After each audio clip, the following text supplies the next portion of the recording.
हरिवंश पुराण चतुर्दश सर्ग 14वां सर्ग। अथांतर जम्बू द्वीप में एक वत्स नाम का देश है जो दूसरे देशों के विद्यमान रहते हुए दोहन करता जब गाय को दूहते हैं तब सचमुच ही वत्स बछड़े की आकृति को धारण करता है। और जिस प्रकार वत्स गाय के दूध निकालने में सहायक है उसी प्रकार यह देश भी गौ पृथ्वी से धन संपत्ति निकालने में सहायक था। यमुना नदी के स्निग्ध एवं नीले जल में जिसके महलों का समूह सदा प्रतिबिंबित रहता है था, ऐसी कौशाम्बी नगरी उस वत्स देश की गहरी नाभि के समान अतिशय सुशोभित थी। वप्र पाकार और पारिखा रूपी आभूषण तथा अंबर आकाश को धारण करने वाली वह नगरी नितंब और स्तनों के भार से पीड़ित होकर खड़ी हुई स्त्री के समान जान पड़ती थी। वह नगरी प्रौण आभिसारिका के समान जान पड़ती थी, क्योंकि जिस प्रकार प्रौण आभिसारिका रत्न चित्रांबराधरा रत्नों से चित्र विचित्र वस्त्र को धारण करती है, उसी प्रकार वह नगरी भी रत्न चित्रांबरधरा रत्नों से चित्र विचित्र आकाश को धारण करती थी। और आभिसारिका जिस रात्रि के समय अपने स्नेही जनों को प्रसन्न मुख से स्पर्श करती है, उसी प्रकार वह नगरी भी वर्षा ऋतु रूपी रात्रि के समय स्निग्ध नूतन जल से भरे हुए मेघों के महल रूपी मुखों को स्पर्श करती थी।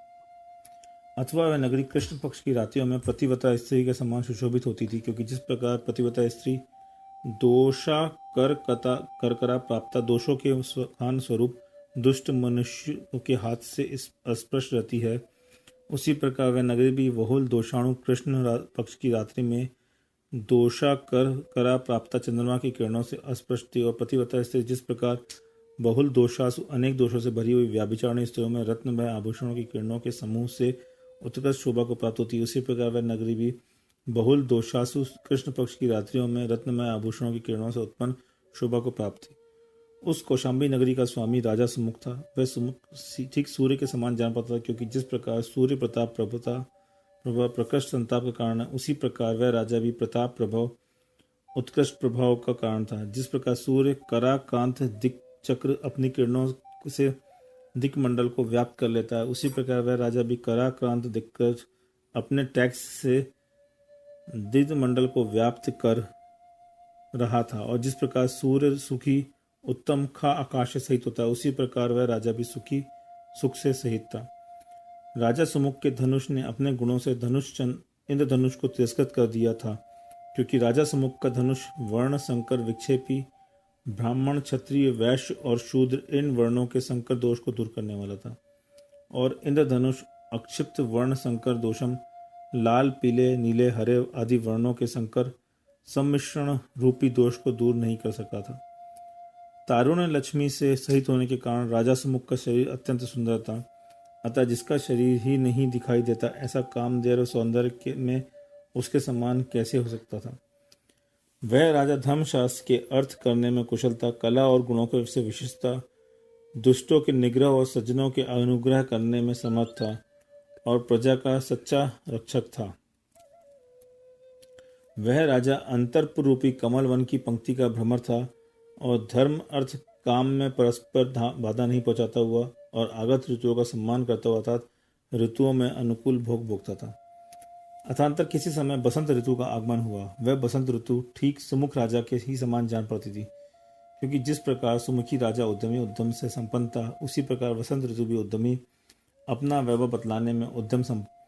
जिस प्रकार राजा सुमुख फूलों और पल्लवों के राग से युक्त वनमाला नामक स्त्री के मन को हरण करने वाला था, उसी प्रकार वसंत ऋतु भी फूलों और पल्लवों की लाल लाल शोभा से युक्त वन पंक्तियों से मनोहर थी। मनुष्य के मन को हरण करने वाले आमों के वृक्ष उस समय नए नए पल्लवों की लालिमा से युक्त हो गए थे, जिससे ऐसा जान पता था कि मानव राजा सुमुख के लिए ही वनमाला नाम की स्त्री के अनुराग की सूचना दे रहा हो। अग्नि ज्वालाओं की शोभा को धारण करने वाले टेसु के वृक्ष ऐसे सुशोभित हो रहे थे, मानो विरह के अनंतर में मिले हुए स्त्री पुरुषों के द्वारा छोड़ी हुई विरह अग्नि हो। झुनझुन करने वाले न्यूपुरों से सुंदर स्त्री के कोमल पदाघात से ताड़ित होने के कारण जिसमें पल्लव रूपी रोमांच निकल आए थे, ऐसे अशोक वृक्ष रूपी नवीन युवा उस समय अत्यधिक सुशोभित हो रहा था। अखंड मध्य के कुल्लों को पान करने से जिसका दोहला पूर्ण हो गया था, ऐसे वकुल वृक्ष ने अपने फूलों से स्त्रीजनों की अभिलाषा पूर्ण कर दिया था। जो कुर्वक वृक्ष सुखी युवाओं के लिए भ्रमर के शब्द से सुख उत्पन्न कर रहा था, वही कुर्वक दुखी विरही युवाओं के लिए सार्थक नाम का धारक था। उस समय तिलक की शोभा को धारण करने वाले तिलक के फूल चारों ओर फूल रहे थे। उन्होंने गुलाब के सुगंधि से सुवादित वन लक्ष्मी रूपी स्त्री को अत्यधिक पुष्पवती फूलों से युक्त कर दिया था। जिस प्रकार इधर उधर घूमते हुए हस्ती समूह को जीतने में इच्छा से सिंह की केसर सुशोभित हो रही, उसी प्रकार पुन्नाम वृक्षों के समूह को जीतने की इच्छा से सिंह केसर वृक्ष विशेष की केसर सुशोभित हो रही थी। जो चिरकाल के विरह से सूखी रही ऐसी मालती रूपी वल्लभा को चैत्र मास ने अपने आलिंगन से शीघ्र ही पुष्ट और फूलों से युक्त बना दिया था। भावार्थ, जिस प्रकार कोई पुरुष चिरकाल के वियोग के कृष्ण से अपनी वल्लभा को आलिंगन से पुष्ट कर पुष्पवती बना देता है, उसी प्रकार चैत्र मास में चिरकाल से वियुक्त सूखी हुई मालती लता रूपी वल्लभा को अपने आलिंगन से पुष्ट तथा फूलों को व्याप्त कर दिया। उस समय राग पूर्ण कंठ और अतिशय लाल ओठों को धारण करने वाले स्त्री पुरुष झूला झूलने की क्रीड़ा में आसक्त हो हिंडोल राग में कोमल गान गा रहे थे। उस समय के अनुकूल वस्त्राभूषण को धारण करने वाले कितने ही पुरुष अपनी स्त्रियों के साथ बाग बगीचे में बड़े प्रेम से मद्यपान करते थे। हरिणा दुबा के अंकुर का पहले आस्वादन कर हरणी के लिए देता है और हरणी भी उसका आस्वादन कर हरणी के लिए वापस देती थी, सो ठीक है, क्योंकि प्रेमी जनों के द्वारा सूंघी हुई भी वस्तु प्रिय होती है। सल्ल की वृक्ष के पल्लों का हरा भरा घास खाने से जिसकी लालसा लग रही थी, ऐसी हस्ती ने अपने मुख के स्पर्श से सम्मुख सुख से अंधी कर दिया था और अपने स्पर्श जन सुख से उसके नेत्र निमीलित कर दिए थे। उस समय वसंत का विस्तार होने पर मधुपान संबंधी नशा से उत्पन्न हुए भ्रमर और भ्रमरियों के जोड़े उच्च शब्द करते हुए तीव्र लालसा के साथ परस्पर एक दूसरे को सूंघ रहे थे। उस समय हर्ष से पुष्ट हुए कोकिल जहां तहां मधुर शब्द कर रहे थे। ऐसा जान पता मानो कोकिलाओं के समान कल कंठी स्त्रियों का गीत सुनकर उसे जीतने की इच्छा से ही शब्द कर रहा हो। आचार्य कहते हैं, जहां मनोहर कोलाहल से आकुल भ्रमर तथा कोकिल भी वसंत के गीत गा रहे थे, वहां दूसरों की तो कथा ही क्या।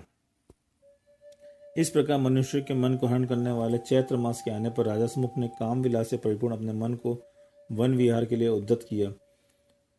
तदंतर किसी दिन जिसने नाना प्रकार के आभूषण धारण किए थे, अपने अखंड मंडल वाले दैदीप्यमान छत्र से जिसने सूर्य के मंडल को आच्छादित कर दिया था और जो सजाए हुए हाथी पर आरूढ़ हो नगर से बाहर निकल रहे थे, जिस प्रकार नदियों के प्रवाह आकर समुद्र में मिलते हैं, उसी प्रकार अनेक राजा आकर जिसके साथ मिल रहे थे तथा बंदी जनों के समूह जिसकी स्थिति कर रहे थे, ऐसा राजा सुमुख राजमार्ग को प्राप्त हुआ। साक्षात वसंत के समान हृदय में निरंतर वास करने वाले राजा सुमुख को देखने की इच्छा नगर की स्त्रियां शीघ्र ही क्षोभ को प्राप्त हो गई। हे राजन, वृद्धि को प्राप्त हो, जयवंत रहो और समृद्धि मानो, इस प्रकार शब्द कर रही थी। हाथ जोड़े होती तथा बड़ी आकुलता का अनुभव कर रही थी। ऐसी नगर की स्त्रियों ने नेत्र रूपी अंजलियों के द्वारा सुमुख दर्शन सौंदर्य का पान किया। राजा सुमुख ने उन स्त्रियों के मध्य में स्थित एक अत्यंत सुंदर स्त्री को देखा। वह स्त्री ऐसी मानो साक्षात रति ही आ पहुंची हो। अतिशय राग को प्राप्त हुआ राजा उसके मुखचंद्र, नेत्र कमल, बिंब के समान लाल लाल ओठ, शंख तुल्य कंठ, स्तन चक्र, पतली कमर, गंभीर नाभि मंडल, सुंदर जगन, गर्त विशेष से सुशोभित नितंब, जांघों, घुटनों, पिंडरे, हाथ और पैरों पर पंद में पड़ती हुई अपने मनोयुक्त चंचल दृष्टि को संकुचित करने के लिए समर्थ नहीं हो सका। वह विचार करने लगा, यह भोली भाली हरणी के समान नेत्रों वाली हर्ष से भरी किसकी स्त्री रूप पाश से मेरे मन को बांध कर खींच रही है। यदि मैं इस हृदय आरणी स्त्री का उपभोग नहीं करता हूँ तो यह मेरा ऐश्वर्य रूप एवं नव यौवन व्यर्थ है, जिसका सर्वदा उल्लंघन करना कठिन है। ऐसा यह लोक तो एक और है और जिसका सहन करना अतिशय कठिन है। ऐसी पर स्त्री विषयक अभिलाषा एक और है। इस प्रकार विचार करते हुए राजा सुमुख ने उसके हरण करने में मन लगाया। सो ठीक है, क्योंकि रागी मनुष्य अपवाद को तो सह सकता है परंतु मन की व्यथा को नहीं सह सकता। आचार्य कहते हैं कि देखो, राजा सुमुख यश से प्रकाशमान तथा लोक व्यवहार का कहता था, फिर भी अत्यंत मोह को प्राप्त हो गया। सो ठीक ही है, क्योंकि सूर्य के पतन का जब समय आता है तो अंधकार की प्रबलता खो ही जाती है। उधर सुंदर शरीर को धारक राजा सुमुख को देखने से उस स्त्री के भी अंग अंग ढीले हो गए और वह झूला पर बैठी स्त्री के समान मन को रोकने के लिए समर्थ नहीं हो सकी। उसका मन राजा सुमुख में अत्यंत लुभा गया था, इसलिए वह नाके को और स्पर्श और प्रादुर्भाव फल से सहित भाव को प्रकट करने लगी, जो दूर तक कटाक्ष छोड़कर रहा था और जिसका अंत भाग संकोच को प्राप्त था। ऐसा उस स्त्री का नेत्र बदले हुए सुमुख की ओर देखकर उसके चंचल मन को हरा था। वह अधर, स्तन, नाभिका, मध्य भाग, नितंब और चरणों को दिखाने से तथा मुड़कर संचालित तिरछी चितवन से उसके काम का उद्दीपित कर रही थी। उस समय विहलता को प्राप्त हुए दोनों के स्निग्ध परस्पर मिले हुए नेत्रों ने ही मधुर वार्तालाप कर लिया था, इसलिए बेचारी जीवा को बोलने का अवसर ही नहीं मिल सका था। जिनका प्रेम बंधन छूट नहीं सकता, ऐसे दोनों स्त्री पुरुष दुर्लभ आलिंगन तथा संभोग रूप फल की प्राप्ति कराने वाले मनोरथ पर अरुण हुए भावात आलिंगन तथा संभोग की इच्छा करने लगे। अतिशय अनुरक्त उस स्त्री का चित्त लेकर और अपना चित्त उसे देखकर राजा सम्मुख नगरी से बाहर निकला। उस समय ऐसा जान पड़ता मानो आगामी मिलाप के लिए बयाना देकर कृतकृत हो गया हो। नगरी से निकलकर राजा ने यमुनोत्तोसन नामक उद्यान में प्रवेश किया। वह उद्यान वसंत ऋतु का आभूषण स्वरूप था, जनता को आनंदित करने वाला और नंदनवन के समान जान पड़ता था। वह उद्यान नाग लताओं के से अलंकृत फूले हुए सुपारी के वृक्षों, नारियल, अनार तथा केलों के वनों से अतिशय रमणीय था। अपनी स्त्री से घिरे हुए उस राजा सम्मुख ने उस वन में विहार किया, अनुकूल मित्रों और राजपुत्रों के साथ क्रीड़ा की। वह कुछ काल तक क्रीड़ा करता रहा, परंतु वनमाला के वियोग से उसे वह मनुष्य में व्याक्त वन की पंक्ति शून्य जैसी जान पड़ती थी। वनमाला के अनुराग से हरे हुए राजा ने लौटकर शीघ्र ही कौशाम्बीपुर में प्रवेश किया। सो ठीक ही है, क्योंकि जिसका चित्त दूसरों में लग रहा है वह कितनी देर तक स्वस्थ रह सकते हैं। सुमति नामक मंत्री में एकांत में आदर पूर्ण राजा से पूछा, हे स्वामिन, आज आप विषाद युक्त क्यों हैं? कृपा कर कहिए। हे प्रभु, आपका यह एक छत्र राज्य है, प्रजा आप में अनुरोध और आप और अन्य राजा अनुराग और प्रताप से वशीभूत होकर आपके दास हो रहे हैं। अभिलषित वस्तुओं को देखकर अपने समस्त याचकों को संतुष्ट कर रखा और प्रेम की अधिकता से प्रसन्न होकर आपने समस्त स्त्रियों को सम्मानित किया। धर्म, अर्थ तथा काम विषय कोई भी वस्तु आपको दुर्लभ नहीं है। इस प्रकार है ना, सब प्रकार की कुशलता होने पर भी आपका मन दुखी क्यों हो रहा है? सभी लोग प्राण तुल्य मित्र के लिए मन का दुख बांटकर सुखी हो जाते हैं, यह जग की रीति है। इसलिए हे प्रभु बतलाइए, मैं आज आशा को पूर्ण करूंगा, क्योंकि स्वामी के सुख होने पर ही समस्त प्रजा सुखी रहती है। मंत्री के इस प्रकार कहने पर राजा ने शीघ्र ही कहा कि आज उद्यान को जाते समय मैंने एक पर स्त्री को देखा। उसी ने विद्या की भांति मुझे शीघ्र ही वश कर लिया है। वह ऐसी थी कि उसकी वेशभूषा थी और अपनी स्पष्ट चेष्टाओं का अपना अभिप्राय प्रकट कर रही थी। प्राय आपने भी वह देखी होगी। यह सुनकर मंत्री ने कहा, स्वामी देखी है, अवश्य देखी है। वह वीरक वैश्य की वनमाला नाम की स्त्री है। राजा ने कहा, यदि आज उसके साथ मेरा समागम नहीं होता है तो मैं मानता हूँ ना मेरा जीवन बचेगा, ना उस कुटिल भाव वाली वनमाल का। जान पड़ता है कि वह मेरे बिना एक भी दिन नहीं ठहर सकती और ना इसके बिना मैं भी एक दिन ठहर सकता हूँ। इसलिए शीघ्र ही इसका उपाय करो। यद्यपि इस कार्य से मैं इस जन्म में अपयश प्राप्त होता है और पर जन्म में अनर्थक की प्राप्ति होती है, तथापि जन्मांत के समान मूर्ख मनुष्य कार्य को नहीं देखता। इसलिए अकार्य में प्रवृत्त होने पर भी मैं तुम्हारे द्वारा रोकने योग्य नहीं हूँ। यह जीवन रहा तो पाप को शांत करने के बहुत से उपाय हो जाएंगे। यद्यपि राजा का वह वचन अन्याय रूप था, मंत्री ने उसे भान लिया था। सो ठीक है, क्योंकि मंत्री अत्यंत निकटवर्ती आपत्तियों को दूर करने वाले हैं। मंत्री ने अत्यंत अनुकूल और विनम्र होकर कहा, हे प्रभु, मैं प्रयत्न करता हूँ कि आप वनमाला को आज ही अपने कंठ में लगी देखिए। आप पहले की भांति शीघ्र स्नान कीजिए, भोजन कीजिए, दिव्य विलेपन, सुकोमल वस्त्र, पान तथा माला आदि धारण कीजिए। यद्यपि राजा को वनमाला के बिना भोज करना इष्ट नहीं था, तथापि बुद्धि रूपी नेत्र को धारण करने वाले मंत्री ने जब नमस्कार कर प्रार्थना करी, तब उसे कहे जाने अनुसार सब कार्य करने की इच्छा की। तदनंतर सुमुख का अभिप्राय जानकर दया से ही मानो सूर्य अपनी किरणों को संकुचित कर पश्चिम दिशा की ओर चला गया। और जिस समय अतिशय प्रतापी मित्र मंडल, सूर्य मंडल मित्रों का समूह प्रताप रहित हो अस्त होने लगा, उस समय समस्त उद्यमी मनुष्य भी उद्यम रहित हो गए। भावत जिस प्रकार समस्त मित्रों के समूह को नष्ट प्राप्त कर एवं नाश का सम्मुख देखकर उसके अनुगामी अन्य लोग पुरुषार्थहीन हो जाते हैं, उसी प्रकार प्रतापी सूर्य को भी नष्ट प्रताप एवं अस्त होने के सम्मुख देख दूसरे उद्यमी मनुष्य भी उद्यम रहित हो गए। दिन भर का काम करने के बाद संध्या के समय विश्राम के लिए उद्यत हुए। उस समय सूर्य धीरे धीरे किसी तरह अदृश्यता को प्राप्त हुआ। ऐसा जान पता मानो चक्रवाक पक्षियों ने उसे अपनी दृष्टि रूपी रस्सियों से खींचकर रोकी रखा था। तदनंतर जिस प्रकार राजा सुमुख का अंतःकरण वनमाला के अनुराग से व्याप्त था, उसी प्रकार समस्त संसार संध्या काल की लाली से व्याप्त हो गया। तत्पश्चात जिनका तेज खंडित हो गया था, ऐसे कमलों का समूह भी संकोच को प्राप्त हो गया। सो ठीक ही है, क्योंकि मित्र के उदय काल के अभ्युदय को प्राप्त होने वाला कौन है जो मित्र की विपत्ति के समय विकसित रह सके। धीरे धीरे अंधकार के जब संध्या कालिक लालिमा की खोज तथा संसार लाल वस्त्र को छोड़कर नील वस्त्र से आच्छादित हो गया, संध्या काल की लाली को दूर करने को उसके स्थान पर अंधकार ने अपना स्थान जमा लिया था, जिससे ऐसा जाना पड़ता था मानो संसार ने लाल वस्त्र छोड़कर नीला वस्त्र ही धारण कर लिया हो। जिस प्रकार प्रदोष दोष पूर्व विषम काल की मोह रूपी अंधकार से आच्छादित हुए विद्वान मनुष्य भी ब्राह्मण आदि वर्णों का विवेक नहीं प्राप्त कर सकते, वर्ण भेद को भूल जाते हैं, उसी प्रकार उस प्रदोष रात्रि के प्रारंभ रूप विषम काल के अंधकार में उपद्रुत विद्यमान मनुष्य भी लाल पीले आदि वर्णों के भेद को नहीं प्राप्त कर सके। उस समय सब पदार्थ एक वर्ण काले ही काले दिखाई देते थे। उस समय मंत्री ने सलाह कर राजा सुमुख की आज्ञा से वनमाला के पास आयत्री नाम की दूती भेजी। वनमाला ने आसन आदि देकर उस दूती का सम्मान किया, जिससे वह बहुत प्रसन्न हुई। तदनंतर उस चतुर दूती ने एकांत में वनमाला से इस प्रकार कहा, प्रिय बेटी वनमाला, तू आज उदासी दिख रही है। उदासी का कारण मुझसे कह, क्या पति ने तुझे नाराज कर दिया है?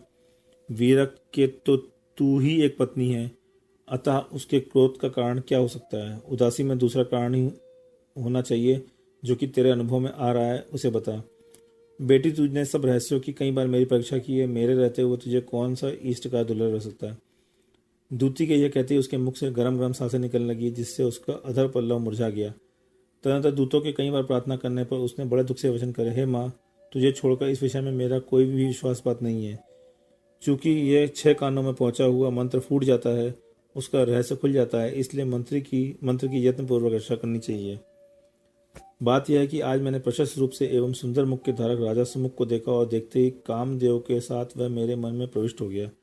इस समय मेरे हृदय को पवित्र दुर्जन की प्रवृत्ति के समान अपने आप को संताप उत्पन्न कर रही है, क्योंकि जिस प्रकार दुर्जन दुर्लभ वस्तु का अभिलाषा करता है और सुलभ वस्तु से द्वेष करता है, उसी प्रकार मेरा हृदय जो मेरे लिए सर्वथा दुर्लभ है, ऐसे राजा सुमुख की अभिलाषा कर रहा है और सुलभ वीर से देख सका रहा है। मेरा हृदय चंदन के लेप से लिप्त होने पर भी सूख रहा है, और सो ठीक है, क्योंकि बाह्य उपचार अंतरंग कार्य में क्या कर सकता है। मेरे और अंग और उपांगों पर रखा हुआ गीला कपड़ा भी सूख जाता है, सो ठीक है, क्योंकि अत्यंत उष्ण पदार्थ पर रखा हुआ थोड़ा सा शीत स्पर्श क्या कर सकता है।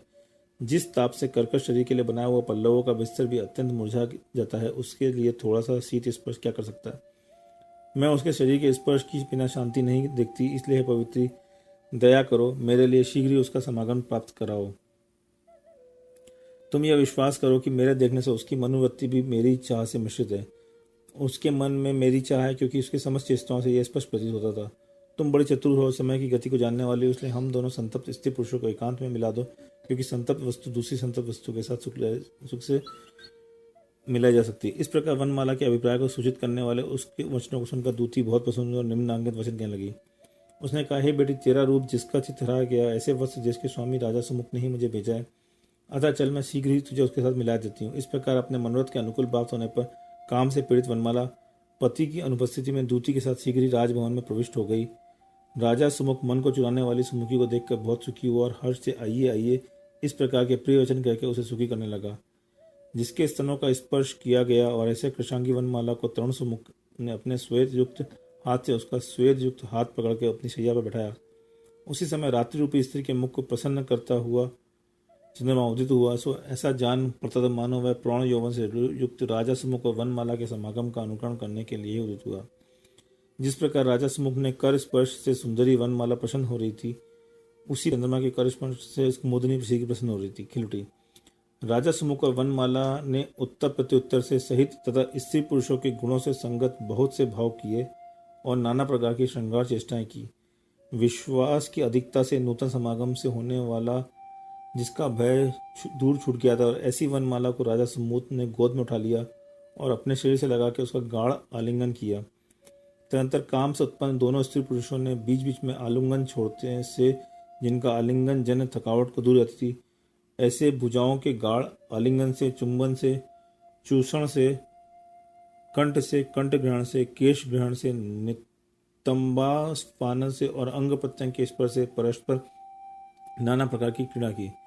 वनमाला में जैसा उत्साह था, जैसा भाव था, जैसा चातुर्य था, उन सब के अनुसार वह संभोगोत्सव के समय राजा सुमुख के लिए सुख के लिए हुई, जिसने अपनी समस्त चेष्टाओं से राजा सुमुख को सुखी कर दिया। और तदंतर थकावट से जिसके सर्व शरीर में पसीना आ गया और जो परस्पर एक दूसरे का समाधान कर रहे थे, ऐसे वह दोनों हस्ती हस्तनी के समान आलिंगन कर सैया पे सो गए। तदंतर अत्यधिक चातुर्य से जिसकी आत्मा हरी गई हो और चित्त रूपी प्रेम बंधन से बंध थे, ऐसे गाढ़ निद्रा में निमग्न सुमुख और वनमाला का क्या हाल है, यह जानने के लिए मानो सूर्य ने प्रभात संध्या को भेजा। भावात आकाश में प्रातः की लालिमा छा गई। उस समय चंद्रमा के साथ सुंदर प्रभात संध्या से अनिरुक्त धावा राजा सुमुख द्वारा उत्तम मनोवृत्ति से अनुरंजित सुवर्ण नववधु वनमाला के सम्मान सुशोभित हो रही थी। जिस प्रकार जिनेन्द्र भगवान संवत्सर में सिंहासन हुए समस्त लोग को प्रबुद्ध करते हैं, उसी प्रकार आगत सूर्य ने उद्याचल पर स्थित कमलों के सम्मान सुशोभित वनमाला के साथ सोते हुए राजा सुमुख को प्रबुद्ध किया, जगाया। इस प्रकार अरिष्टनेमी पुराण के संग्रह से जिनसे रचित हरिवंश पुराण में सुमुख और वनमाला का वर्णन करने वाला 14वां पर्व समाप्त हुआ।